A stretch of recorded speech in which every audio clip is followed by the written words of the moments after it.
ಮಾದಪ್ಪನ ಭಕ್ತನನ್ನ ಕೊಂದು ತಿಂದ ಚಿರತೆಯನ್ನ ಈಗಾಗಲೇ ಅರಣ್ಯ ಸಿಬ್ಬಂದಿ ಸೆರೆ ಹಿಡಿದಿದ್ದಾರೆ. ಅತ್ತ ಮೃತನ ಕುಟುಂಬಕ್ಕೂ ಸರ್ಕಾರದ ವತಿಯಿಂದ ಪರಿಹಾರದ ಚೆಕ್ ಅನ್ನು ವಿತರಿಸಲಾಗಿದೆ. ಆದರೆ ಕರ್ತವ್ಯ ಲೋಪ ಎಸಗಿದ ಅಧಿಕಾರಿ ವಿರುದ್ಧ ಮಾತ್ರ ಕ್ರಮ ಆಗದೆ ಇರೋದು ಚರ್ಚೆಗೆ ಗ್ರಾಸವಾಗಿದೆ.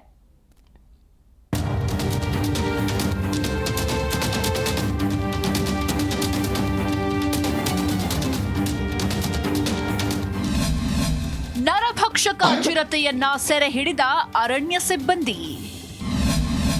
ಕರ್ತವ್ಯ ಲೋಪವೆಸಗಿದ ಅಧಿಕಾರಿಗಳ ವಿರುದ್ಧ ಕ್ರಮಕ್ಕೆ ಪಟ್ಟು.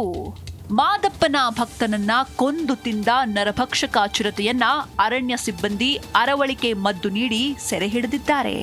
ಸೆರೆ ಹಿಡಿಯಲಾದ 5 ವರ್ಷ ಪ್ರಾಯದ ಚಿರತೆಯನ್ನ ಮಲೆಮಹದೇಶ್ವರ ವನ್ಯಜೀವಿ ಧಾಮದ ಅಧಿಕಾರಿಗಳು ಮೈಸೂರಿನ ಕೂರ್ಗಳ್ಳಿಯ ಚಾಮುಂಡಿ ಪುನರ್ವಸತಿ ಕೇಂದ್ರದಲ್ಲಿ ಬಿಟ್ಟಿದ್ದಾರೆ.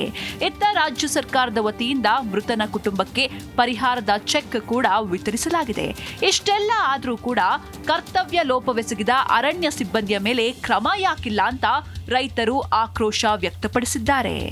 ಸರ್, ನಾವು ಜಿಲ್ಲೆಯಲ್ಲಿ ಸಾಕಷ್ಟು ರೀತಿ ಹೋರಾಟ ಮಾಡಿ ಸರ್ಕಾರಕ್ಕೆ ಮತ್ತು ಜಿಲ್ಲಾ ಆಡಳಿತಕ್ಕೆ ಚಾಟಿ ಬೀಸಿದ್ರು ಕೂಡ ಅರಣ್ಯ ಅಧಿಕಾರಿಗಳು ಭಾಳ ಬೇಜವಾಬ್ದಾರಿಯಿಂದ ಮತ್ತು ಅಲ್ಲಿ ಹೊಂದಾಣಿಕೆ ಇಲ್ಲ. ಮುಖ್ಯವಾಗಿ ಅರಣ್ಯ ಇಲಾಖೆ ಒಳಗಡೆ ಹೊಂದಾಣಿಕೆ ಇಲ್ಲದ ಸಂದರ್ಭದಲ್ಲಿ ಸರಿಯಾದ ರೀತಿಯಲ್ಲಿ ಗಸ್ತಿಲ್ಲ.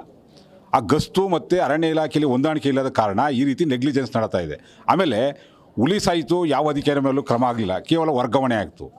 ಇನ್ನು ನರಭಕ್ಷಕ ಚಿರತೆಯನ್ನ ಸೆರೆ ಹಿಡಿದ ಬಳಿಕ ಅರಣ್ಯಾಧಿಕಾರಿಗಳು ನಿಟ್ಟುಸಿರು ಬಿಡುವಷ್ಟರಲ್ಲಿ ಮತ್ತೆ ಚಿಕ್ಕರಂಗಶೆಟ್ಟಿದೊಡ್ಡಿಯ ಗ್ರಾಮದ ಹೊರವಲಯದಲ್ಲಿ 2 ಚಿರತೆಗಳು ಕಾಣಿಸಿಕೊಂಡಿವೆ. ಚಿರತೆ ಓಡಾಟದ ದೃಶ್ಯ ಸ್ಥಳೀಯ ಮೊಬೈಲ್ನಲ್ಲಿ ಸೆರೆಯಾಗಿದ್ದು ಮತ್ತೆ ಆತಂಕಕ್ಕೆ ಕಾರಣವಾಗಿದೆ.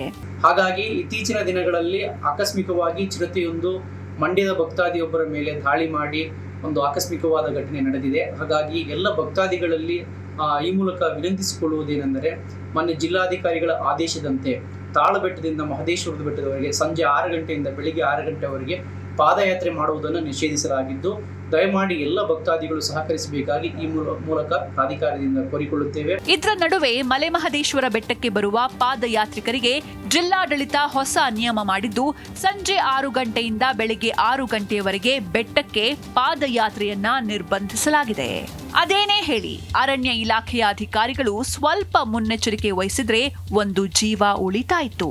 ಕರ್ತವ್ಯ ಲೋಪವೆಸಗಿದ ಅರಣ್ಯ ಸಿಬ್ಬಂದಿಯ ಮೇಲೆ ಕ್ರಮ ಆಗಲೇಬೇಕಿದೆ. ಸುರೇಂದ್ರ, ಜೀ ಕನ್ನಡ ನ್ಯೂಸ್, ಚಾಮರಾಜನಗರ.